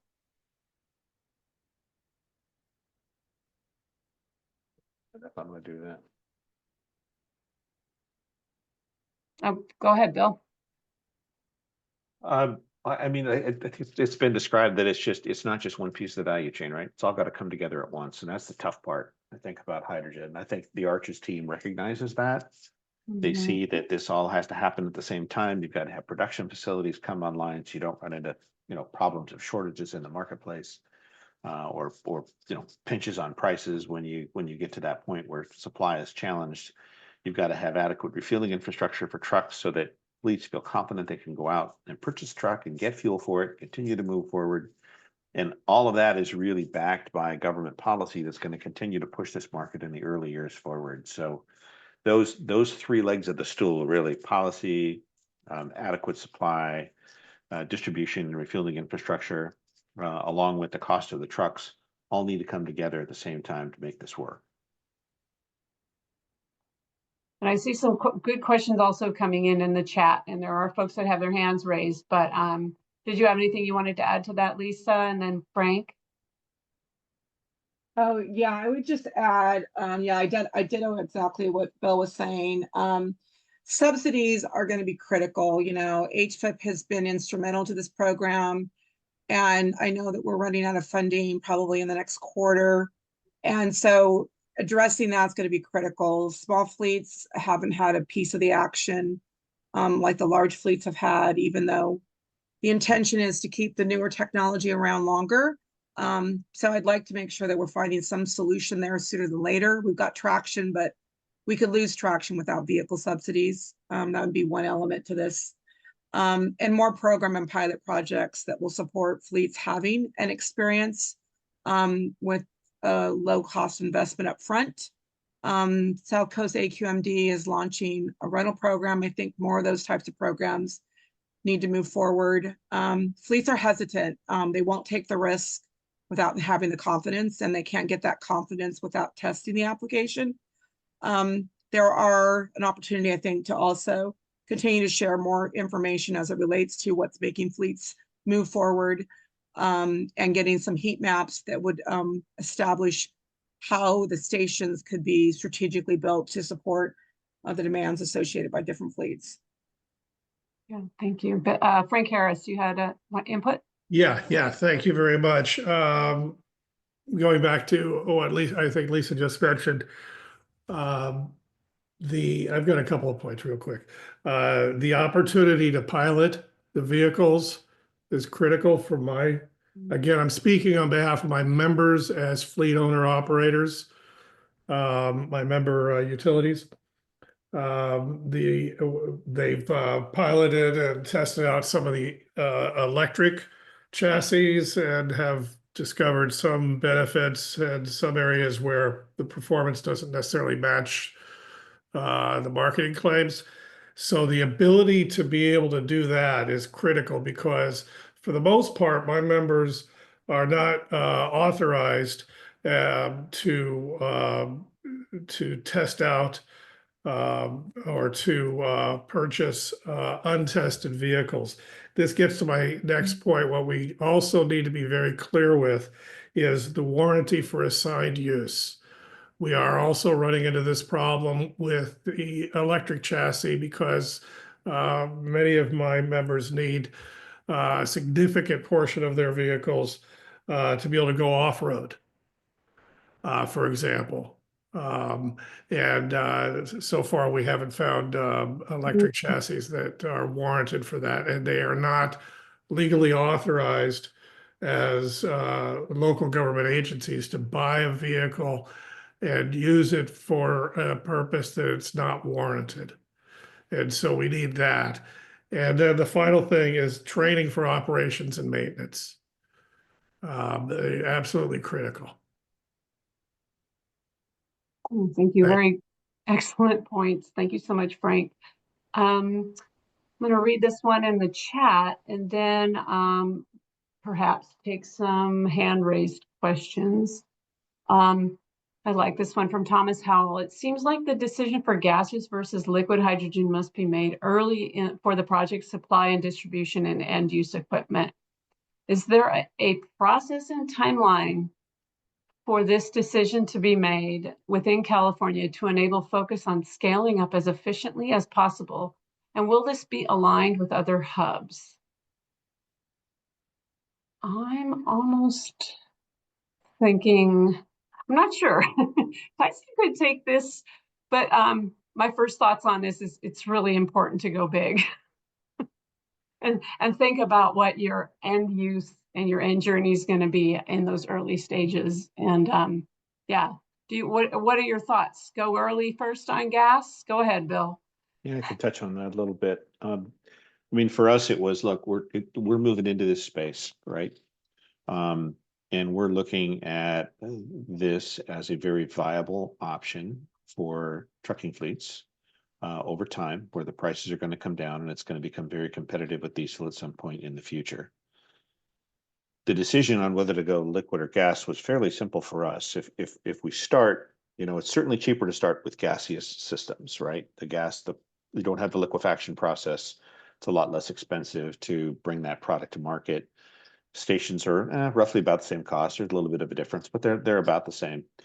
The decision point for us was really, look, if we get 3-4 years into this and we decide, okay, now we have to switch from liquid to gas, I got to pull that whole gaseous system out and I got to put a brand new liquid station in. There are very few, if any, components other than maybe the dispenser that can be reused. So I've got this second investment decision point that I have to make at some point in the market cycle. So for us, it was, look, we're going to do this. We're going to go big. We're going to plan for the future. While there are challenges with liquid in today's marketplace, those are challenges we're willing to address and take on with the suppliers of the fuel and with our customers. And that's how we'll move forward. Now, in terms of coordination with other hubs, that's a Tyson or Dave question. Yeah. Yeah, I was thinking I was going to let Dave answer, and then Oli also wanted to chime in and respond to this question. Yeah, I was just going to point out that decision goes upstream all the way to the point of production, that having a liquefier available in the region with the assets to do the distribution is a substantial amount of planning and investment as well. So it's not just the stations. There is the challenge also, if the trucks ever go to a liquid onboard standard, then you're going to need a liquid station, because it's very unlikely that you're going to have a liquefier that scales to a station size, and a station could be gaseous supplied but somehow produce liquid on site is very unlikely, I would say, from a technology challenge perspective. Did you want to chime in on that one, Oli? Yeah, I mean, sorry, Dave already covered, I think, most of it. I think that the one thing that I think is important, and one of the challenges David alluded to, is the gaseous supply chain is very fragile. Again, on gaseous technology, when people talk about it, there are low pressure tube trailers and high pressure tube trailers. And ideally, you want high pressure tube trailers at a station because you can carry more load. Within the US, David, I don't remember, but I think there's only 4 or 5 locations throughout the US that could do high pressure tube trailer fueling, while you have a lot more that can do liquid. So anyway, it's really important to look at the whole value chain. Hannah? Yeah, just to add to that piece, we have a lot of data on the type of seasonal or diurnal bulk hydrogen storage that's going to also be in the middle of producers and end users in many cases, since that cannot be done with compressed gas. So there's going to be a liquid, whether it's a cryogenic liquid organic hydrogen carrier, that's to be determined. We don't have active subsurface storage in California, and I'm very wary of people saying that's going to be leveraged because it contaminates our very, very pure hydrogen from electrolyzers. So there's a lot of concerns about cleaning that up and leakage there. And so I think for now we have to assume above ground or piped in hydrogen for California. And so let's see. I would like to ask, finally, give an opportunity for members in our audience who have raised their hand to ask a question for any of our panelists. So Mac, go ahead.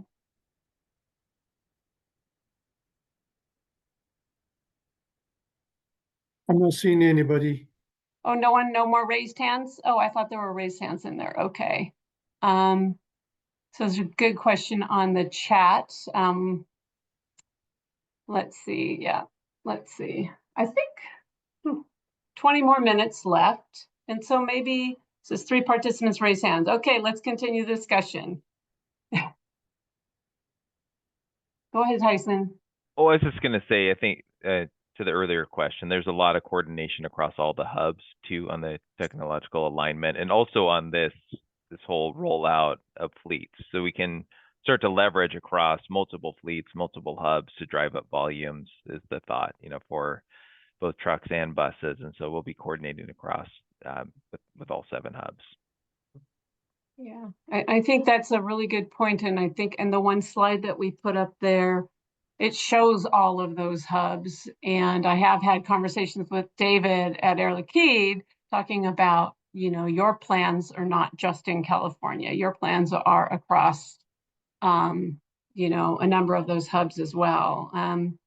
Would you care to share? I think maybe if you don't mind, Isaac, go back to that slide. I'm going to say it is slide number 44, if you don't mind.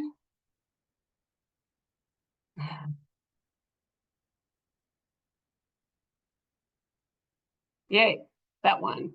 Maybe speak to, that's the slide that basically shows where all of the hydrogen hubs are. And could you speak to that, David, on where your plans are? Yeah, I can. We're active in 6 of the hubs. We have projects in 4 of them, and the 4 we have projects planned are Pacific Northwest, the Gulf Coast, the Midwest, and Appalachia.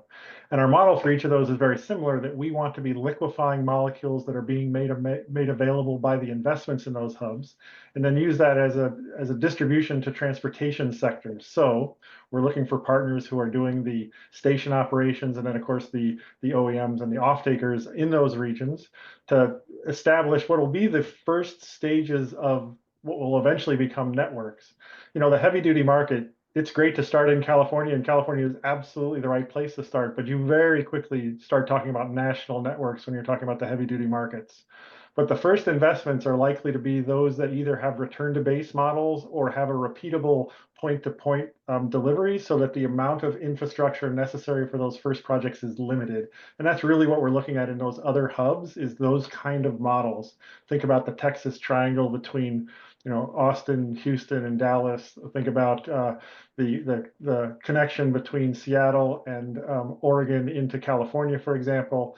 Think about the I-80 corridors that go from the East Coast to the Midwest, for example, as those maybe nascent networks that we'll build out. And from our perspective, being a liquid provider into those regions will enable those investments in the infrastructure and the fleet operators done. Ooh, great. I just saw one coming in the chat, and I think that's actually for Lisa. So go back to slide, oh gosh, one of the slides in Lisa's presentation. I think it was one of her first slides, so maybe it's on slide 4, or just it's the one that's got Tom's Truck Center, back, keep going. This one. I think this is one they're referring to in this question. It says, in the first presentation, it was shown that the cost of hydrogen is $12 per kilogram. Given it is 3x of diesel, do you hear from fleets about the unit economics? I'm imagining this is also a very good question for Lisa. So what do you hear from fleets on the unit of economics? On the unit, from meaning parity. Yeah. I mean, listen, it's important, but people that are making these decisions, they're not going into this at this early stage of the game, doing anything other than trying to, one, get compliant, and make some concessions, right? There's a mindset of openness to these projects that you have to be cautious of. And each one of these fleets that are participating in this program are doing just that. Nikola has really stuck their neck out there to make every bit of this conversation happen today. If it wasn't for Nikola doing what they're doing in terms of completely subsidizing the losses, the cost of the fuel, the cost of the truck, we wouldn't be having some of this real world data that I can share with you today, as well as making the modular systems available so that we can deliver the trucks that we've sold. And so this would be great for me as a segue in for Oli. If you're there, I would love to, which is why I had my hand raised, which was talk more about the losses as well, because the losses are substantial. And there's a supply chain requirement that needs to get married to the 700 bar dispensing equipment that is completely a pilot project still. And so I'd love to hear from what Oli can share as a solution, and the other element that I have as another requirement that needs to come to the table. Whether the Arches can solve that or not, I don't know, but it's the banks and financing, right? Electric is already hard enough. You could be Amazon or Linde trying to buy this truck with great credit. The banks won't come near you, right? So this is another element to how do we continue to do this? Because right now, Nikola's writing the paper for the financing associated with the sale of the trucks. I would love it if before we bring on Oli, that maybe Tyson can try to respond to Lisa's question. Okay. About the financing. Oh, fine. Yeah. Yeah. So I mean, it's important to think about Arches. We're looking at the whole ecosystem and driving at the total cost of ownership. So we have a lot of tools at our disposal on the, most of the funding, is kind of directly investing in projects in that core central hub. But then we're also looking, tools like iBank, right, and climate financing and trying to backstop those loans, or even with the demand side initiative, can we start to backstop business models and give financing institutions the confidence they need to go in there? And so you'll see in our draft truck and bus framework, we're really organizing around the idea of getting to a total cost of ownership that at least matches diesel. And that's looking at, not only things like the cost of hydrogen, but it's the cost of insurance, the residual value. It's like, how do you ensure at the back end that everybody is made whole? There's a lot, it's a tall order, and we don't have all the answers, which is why we're going the RFI route to make sure that we're, covering any blind spots. But it's very helpful to hear all these things too, and especially as you're going through and trying to implement projects, we want to hear directly from you, because there are problems that we'll be able to solve them, some problems we won't, but at least we need to know, eyes wide open, we can solve them together is the idea. But and so hopefully that's helpful. So hi, Tyson, on that, we want to hear from you. Piece of it, when you get a minute, type into the chat to everyone. Is there an email that they can send? Is there a place that they can just send the information to on the Arches email? Yeah, just type that into the chat. And then Oli, did you want to comment on the first part of Lisa's question? Yeah, I can make a couple of comments real quick. Well, first of all, I want to say, there are solutions out there. I want to be clear. There's no technical solution that's missing. What we're finding again is that when you build a station, you're integrating many different components, and the people that are providing the components have not been able to test the equipment in a real world environment that's heavy duty fueling. It was a similar experience we had on light duty. On heavy duty, it gets compounded because literally your customer is out of business if they can't, pull a truck. And so we're working very closely with all the different suppliers on, listen, this is what we're seeing on the dispenser side. This is what we're seeing on the pump side. This is what we're seeing when, the equipment is just sitting. So, one good example also is we're trying to innovate with some stationary fuel cell providers. So instead of having a venting event like you see here, you actually take that hydrogen, you run it through a hydrogen fuel cell, and you're powering the equipment, right? So there are solutions that are out there. I appreciate what Lisa is saying, is that Nikola has decided to take a chance and has said, listen, nobody's going to build a heavy duty infrastructure for us, so we have to do it ourselves, which is the modular equipment, right? And we've been able to do what I think is, my team's been doing an amazing job just trying to get sites set up over the last 6 to 9 months. What's exciting is the equipment we're using is exactly the same equipment that Bill is going to have at his permanent station. So all the learnings that we're having today on modulars, we'll be able to implement on the permanent solution. And I have a lot of confidence that when we get to that point, which for Bill is going to be, middle of 2026, Hyla also has 3 stations that we're developing permanently in Southern California. By then, we'll be able to, drive a lot of cost out of the system. It'll take us some time to get there. And I think there, to Lisa's point, right now, Nikola and Hyla are doing most of the heavy lifting. And what we do need, and I like what Lisa said, we need customers that are willing to also fund the ecosystem. I can tell everybody on this call, please stay away from the idea or the concept of the terminology of diesel parity. This is leading us to the wrong path. It's just not going to get us there. So my recommendation to the ecosystem is to avoid using that term and start talking about the value that this technology is providing. I mean, we have customers today, anecdote, we had a customer that was advertising for a shift that was a midnight shift. He got nobody to apply for it. So he said, I got a fuel cell truck, and he got people applying for the job. Our customer IMC likes the way our truck moves within the ports. We think overall there should be a reduction in maintenance costs. There should be an increase in driver retention. There should be a decrease in accidents. All that stuff is going to fall to the wayside if we all still talk about diesel parity. So I encourage us as an ecosystem to start moving away from that terminology. Well, thank you so much, Oli. I think we need to start wrapping it up, but did you have one more quick thing to add, Lisa? Yeah, I had one more quick thing. Ollie's right. I mean, we did an ACT Fleet forum with the port last week, and we're able to hear from different fleets that are participating in this technology. And it's opening up a new pool of drivers that were once retired or coming back. They're loving some of the performances.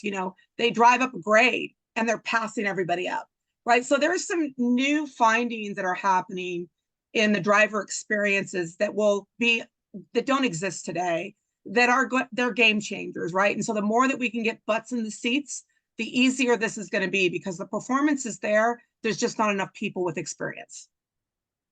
Thank you so much. Okay, I think it's time for us to wrap up. And our illustrious leader, Annalisa, had to drop out early, so I am going to kind of head it off with the recap of today's discussion. Basically, what we need is, what I heard loud and clear from more than one person, is that we need a start-to-end solution or end-to-end solution. Feedstock to vehicle has to work together. This has to be a concerted effort, and I like what Oli had to say, or someone had to say, about just everyone's eye on the prize of getting that price at the pump down. Working together, no one working on it to make a fast buck, because the only way we're going to get there is through scale. And that we are looking towards providing a solution that is a very, very similar, if not identical, to that experience of diesel refueling. That's what our fleets probably need or expect or want when it comes to this new solution. We need continued government policy that pushes the technology forward, and the subsidies will continue to be critically important. The rental programs, the try before you buy that Lisa talked about, I think actually has a ton of merit, and I want to continue to hear from her how that is moving forward and how that is maybe changing or shaping the opinions and attitudes of truckers and fleets. I'd like to see those types of programs echoed with other dealerships as well. So piloting those vehicles is critical. That also came from Frank from our California Municipal Utilities Association. Having the fleets try that technology to learn and understand what it can do is super important.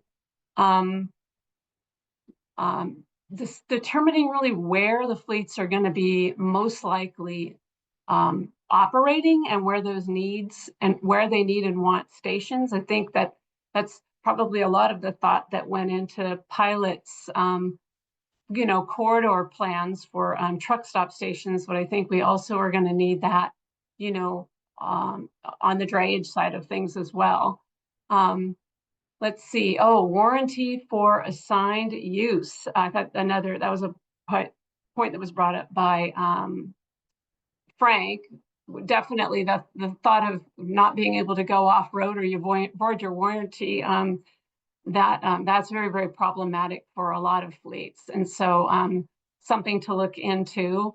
Training, and training's a big piece, and I know it's a really big piece of Arch's, the workforce development, and that is, it's through the entire supply chain. So we really understand, you know, it's not just people who have to work on the vehicles and the hydrogen stations, and it's the production plants, it's the entire supply chain, and I like to say it's even at the grant writer level. But there's a very, very robust workforce training development component of the Arch's proposal that if you want to learn more about it, I'm sure you can by looking at through the Arch's website. Let's see, a quick expansion of a nationwide model of refueling networks. Thank you, David, for talking about it on the production side, but there's also a big piece of that needed on the infrastructure side. And it's certainly something that I heard from when I chatted with my contact over at PACCAR, as well as other OEMs. Let's see, and then so finally, I really feel like this group could be really helpful to Arches in gathering information about how Arches can be responsive to the needs of the fleets. I noticed that Tyson included an email in the chat, strategy@arches.org, or you can email hydrogen@gobiz.ca.gov. Both of those are places where you can share your inputs with Tyson and with the GoBiz team and the Arches team in general. So thank you so much for everybody providing your input today. I thought it was excellent. I need to shift gears now. Moving forward in 2025, we're going to start the TRIG meetings in February. I'm planning on just saying we are having them on the second Monday of every month quarterly. So starting in February, we'll do afternoons, Monday afternoons like this, because it seems like most people can make it available if they're not, doing a long weekend or something like that. But if we establish this cadence, we can get it on our calendars and we can hopefully plan around it. I did put out the question to everybody and all my panelists in the emails, what topics should we cover in 2025? And one of the things that I can tell you, our little infrastructure team here at CARB hears one heck of a lot about is on-site generation, microgrids, anyways. So this might be more in the category of charging trucks, but still, it's really hot topic right now as more and more fleets are adopting zero emission technology, and they are finding themselves needing to generate their own power as they wait for the utility to electrify their sites. And so we're considering having that be our next topic for the February 2025 TRIG meeting. And then finally, we are going to be refreshing the panel just to make sure that we maintain, interested folks who want to be on this panel, who are interested in staying on it, who want to continue to participate and chime in. We'll be doing the same process as we did before to establish the panel in the first place by sending out notices, to have people express interest on whether or not they want to be on the panel.